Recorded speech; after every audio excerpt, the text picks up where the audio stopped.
So mga katropa karon gipang ibot sa sakop sa kapulisan uban ang 89 IB uban ato ang PNP San Fernando sikan na mobile.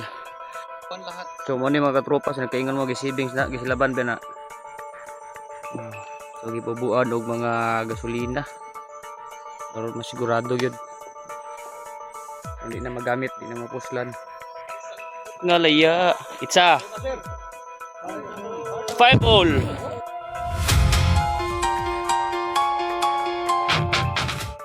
Gwapo kayo Sige, wala. sir. Sige para dulong dire. So, at bato pong mahinabi karon mga katropa si Police Major Kipin P. Bangsoy ang hipi sa San Fernando Municipal Police Station. Labot ini nga pagpangibot sa ubay-ubay nga mga punuan sa marijuana. Sir, pila ni ka punuan sir estimated niyo sir?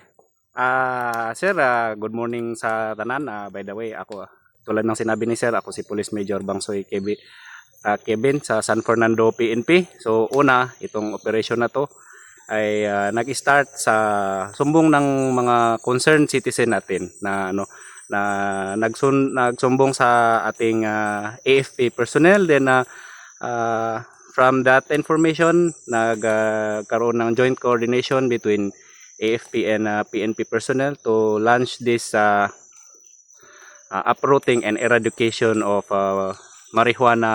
illegal marijuana plantation. So afterwards, nag-coordinate tayo sa PDEA. So nabigyan tayo kahapon ng PDEA pre-operation number. Then ngayon May 6, nag-launch tayo ng operation dito sa sitio. Sitio ni? I stand corrected. June 8, 2026.